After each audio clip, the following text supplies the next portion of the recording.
Hello students, once again all of you are welcomed in DK English classes। आज के इस video में हम लोग डिस्कस करेंगे टेंस का लेक्चर सीरीज 2, जिसमें कि हम लोग कवर करेंगे प्रेजेंट कंटिन्यूअस। अगर आप भी class 9th, 10th, 11th, 12th या किसी भी अदर कॉम्पिटिटिव एग्जामिनेशंस का प्रिपरेशन कर रहे हो तो इस वीडियो को लास्ट तक ज़रूर देखिएगा, क्योंकि ये वीडियो आपके लिए बहुत ही ज़्यादा खास होने वाला है। स्टार्ट करते हैं आज के हम इस वीडियो को। सबसे पहले हम लोग यहाँ देखते हैं कि प्रेजेंट कंटिन्यूअस को एक और भी नाम से जाना जाता है, जिसका कि नाम है प्रेजेंट प्रोग्रेसिव। प्रेजेंट कंटिन्यूअस का एक और भी नाम है हमारा प्रेजेंट प्रोग्रेसिव। तो सबसे पहले हम लोग डिस्कस करेंगे कि how to make the structure of any continuous tenses.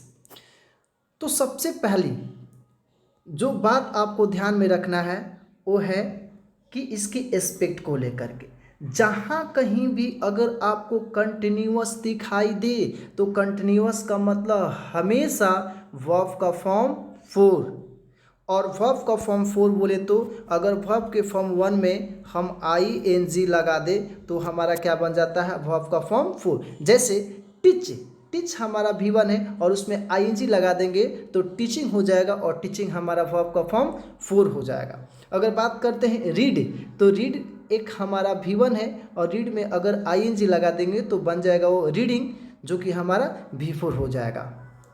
तो हम लोग समझते हैं कि कैसे स्ट्रक्चर को बनाया जाए।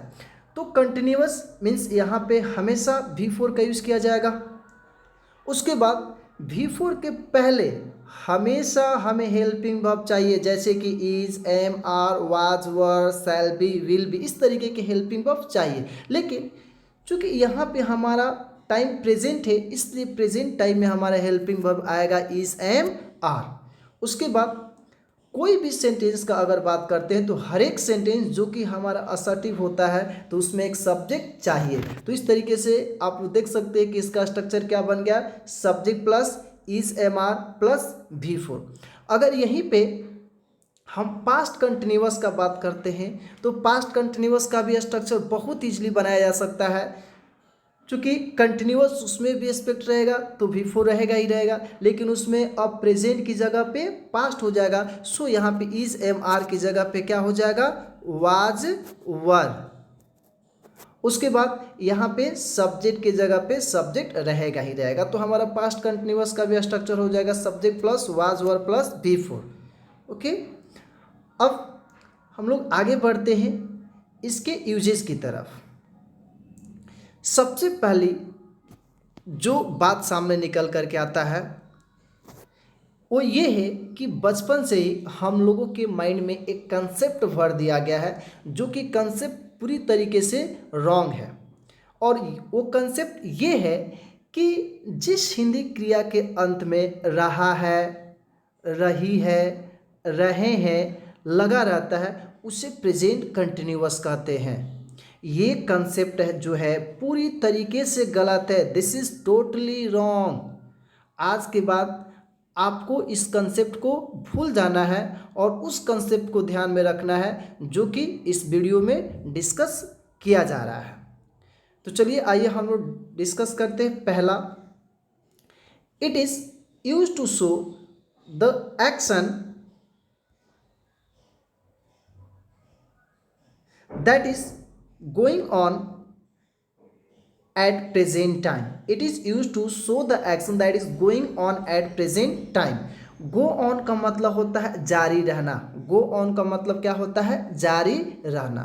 मतलब कि प्रेजेंट टाइम में अगर कोई भी काम जारी है, प्रेजेंट समय में अगर कोई भी काम चल रहा है तो उसको हम लोग प्रेजेंट कंटिन्यूअस कहेंगे। उसमें ये मायने नहीं रखता है कि उसके अंत में रहा है, रही है, रहे हैं लगा ही रहेगा। कोई ज़रूरी नहीं है, हो भी सकता है और नहीं भी हो सकता है।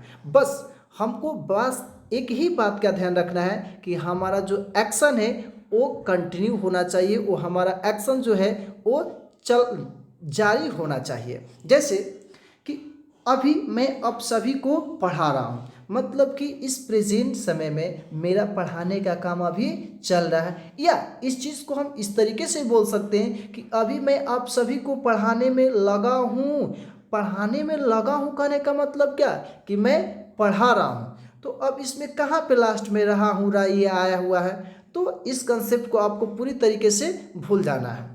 तो यहाँ पे दोनों बात हमारा सेम हुआ कि मैं आप सभी को पढ़ा रहा हूँ या मैं आप सभी को पढ़ाने में लगा हूँ। तो यहाँ पे हम लोग कौन से टेंस का यूज़ करेंगे, प्रेजेंट कंटिन्यूअस। तो अभी के लिए हम लोग यूज़ करते हैं नाउ, और सब्जेक्ट हमारा है आई, और आई के साथ क्या, I am teaching to all of you. आगे बढ़ते हैं हम लोग नेक्स्ट एग्जाम्पल की तरफ। अगला एग्जाम्पल है, आप सभी लोग इस समय पढ़ रहे हैं, मतलब कि इस समय आप सभी लोगों के पढ़ने का काम क्या है, कंटिन्यू है। अब कोई ज़रूरी नहीं है कि रहे हैं आ गया तभी हमारा प्रेजेंट कंटिन्यूअस होगा। इस सेंटेंस को इस तरीके से बोला जा सकता है कि आप सभी लोग इस समय पढ़ने में लगे हैं, आप सभी लोग इस समय पढ़ने में व्यस्त हैं, आप सभी लोग इस समय पढ़ने में लगे हुए हैं, आप सभी लोग इस समय पढ़ने में लीन हैं। कुछ भी सेंटेंस बोला जा सकता है और सबका मतलब एक ही मिला जुला करके हुआ कि इस समय आपके पढ़ने का जो काम है वो जारी है। इसलिए हिंदी किसी भी तरीके से हो, हमको ध्यान इस बात का रखना है कि उसमें जो काम है वो हो रहा है या नहीं हो रहा। अगर हो रहा है, कंटिन्यू है, तो हम लोग यूज़ करेंगे प्रेजेंट कंटिन्यूअस को। तो आप सभी लोग, तो all of you are reading at present. आगे बढ़ते हैं हम लोग नेक्स्ट एग्जाम्पल की तरफ। अभी आप बैठे हैं।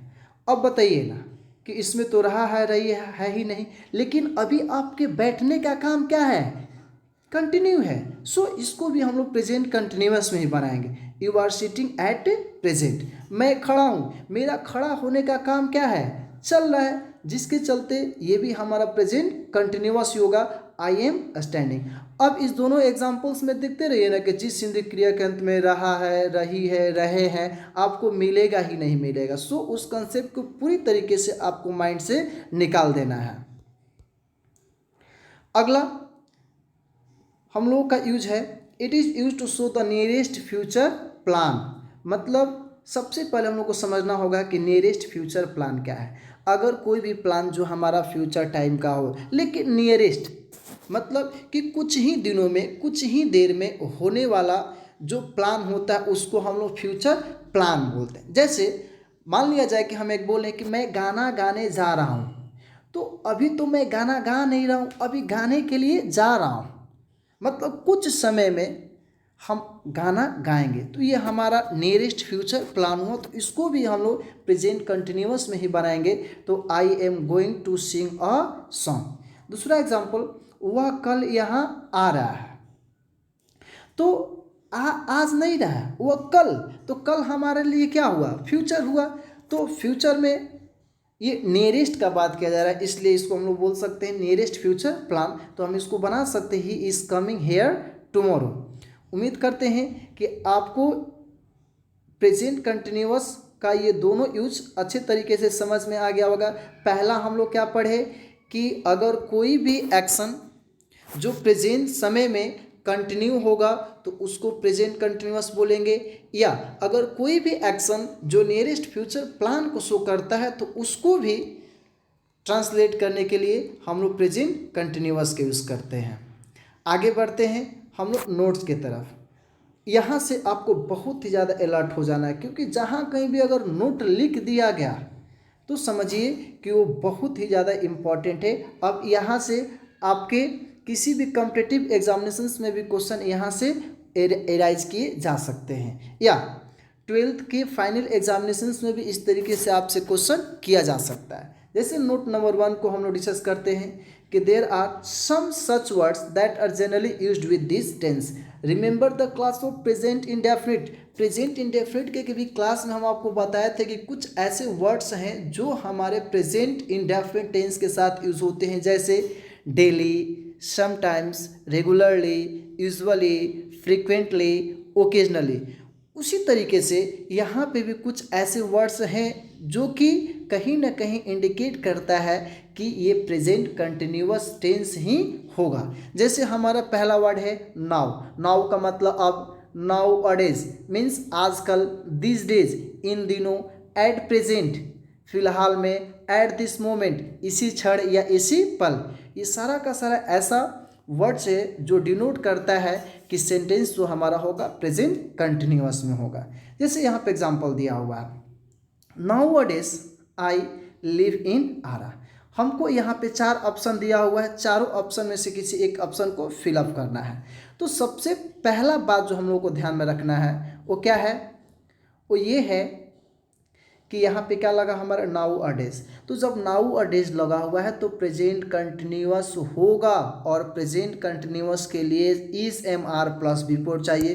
तो इस तरीके से इसको गलत काटिए, ये भी हमारा गलत हुआ। अब देखिए यहाँ पे बिफोर तो है लेकिन बिफोर बिना हेल्पिंग वर्ब का नहीं आएगा, तो ये भी गया। तो हमारा आंसर कौन सा होगा, आई एम लिविंग, जबरदस्ती होगा आंसर। इसलिए आपको जो भी कंसेप्ट बताया जा रहा है उस कंसेप्ट को ध्यान में जरूर रखिएगा। आप भी ज़बरदस्ती आंसर लाइएगा और एकदम सही आंसर होगा वो, कोई आपके आंसर को गलत नहीं कट कर सकता है। सेकेंड एग्जाम्पल है all of you dash at this moment. At this moment लगा, आपका ध्यान जाना चाहिए प्रेजेंट कंटिन्यूअस के तरफ। तो देखिए इसमें से प्रेजेंट कंटिन्यूअस हमारा, प्रेजेंट कंटिन्यूअस के लिए is am are plus before चाहिए, तो ये गया, ये भी गया। अब देखिए इज प्लस बिफोर यहाँ पे भी है और आर प्लस बिफोर यहाँ पे भी है। तो अब बात आता है हम लोगों का सब्जेक्ट पे। तो यू हम लोग का सब्जेक्ट, यू कभी भी अपने साथ इज नहीं लेता है, इसलिए इज रीडिंग गया। हम लोग का कौन सा सही आंसर होगा, आर रीडिंग सही होगा।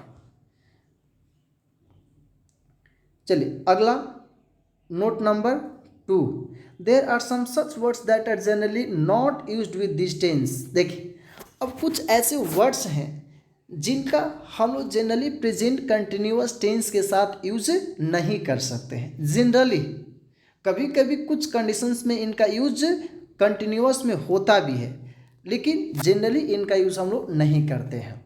मतलब कि इनका V4 बनाना जल्दी पॉसिबल नहीं है। जैसे know, knowing, understanding, wanting, loving, hating, ये सारा का सारा कंसेप्ट गलत होगा। तो ये वर्ड्स कौन कौन से हैं, know, understand, want, love, hate, believe, see, hope, smell, hear, ये सारे के सारे ऐसे वर्ड्स हैं जिनका जनरली हम लोग प्रेजेंट कंटिन्यूअस में यूज नहीं करते हैं। इस सारे वर्ड्स को याद रखिएगा, क्योंकि जब हम प्रेजेंट परफेक्ट कंटिन्यूअस पढ़ाएंगे तो वहाँ पे आपको इस वर्ड्स का बहुत ही ज़्यादा इम्पॉर्टेंस होगा, बहुत ज़्यादा। सो आप इसको ज़रूर कहीं ना कहीं नोट कर लीजिएगा या अपने माइंड में सेट कर लीजिएगा। जैसे example, I am knowing you, हमको बोलना है कि मैं आपको जान रहा हूँ। तो हिंदी तो देखने से लगेगा कि जान रहा हूँ आ गया प्रेजेंट कंटिन्यूअस, और हम लोग एकदम बना देंगे उसको आई एम नोइंग यू, जो कि पूरी तरीके से इनकरेक्ट है। क्यों, क्योंकि नो का V4 पॉसिबल नहीं है। तो इस कंडीशन में इन सारे सेंटेंसेस को हम लोग सिंपल प्रेजेंट में ही बनाते हैं। तो हम लोग क्या बनाएंगे, आई नो यू, ये हमारा करेक्ट सेंटेंस हुआ। We are believing in God, ये कहना गलत है क्योंकि बिलीव का V4 पॉसिबल नहीं होता है, तो सो इट इज़ इनकरेक्ट। तो हमारा सही सेंटेंस क्या होगा, वी बिलीव इन गॉड। उम्मीद करते हैं कि आप सभी लोगों को प्रेजेंट कंटिन्यूअस का कंसेप्ट जरूर समझ में आया होगा। लास्ट में जब टेंस का हम 12 लेक्चर पढ़ा लेंगे, उसके बाद प्रेजेंट कंटिन्यूअस या सारे टेंसेस पे बेस्ड हम एक्सरसाइज को सॉल्व कराएंगे। या तो क्लास 9th का हो, क्लास 9th के लिए एडिटिंग, क्लास 10th के लिए भी एडिटिंग, 11th 12th जो कि बिहार बोर्ड से हैं उनके लिए हम लोग बिहार बोर्ड के पैटर्न में पढ़ेंगे, और जो लोग कंपटीशन के लिए है उनके लिए भी हम लोग अलग से क्वेश्चंस को प्रैक्टिस करेंगे। मिलते हैं हम लोग नेक्स्ट वीडियो में, तब तक के लिए थैंक यू।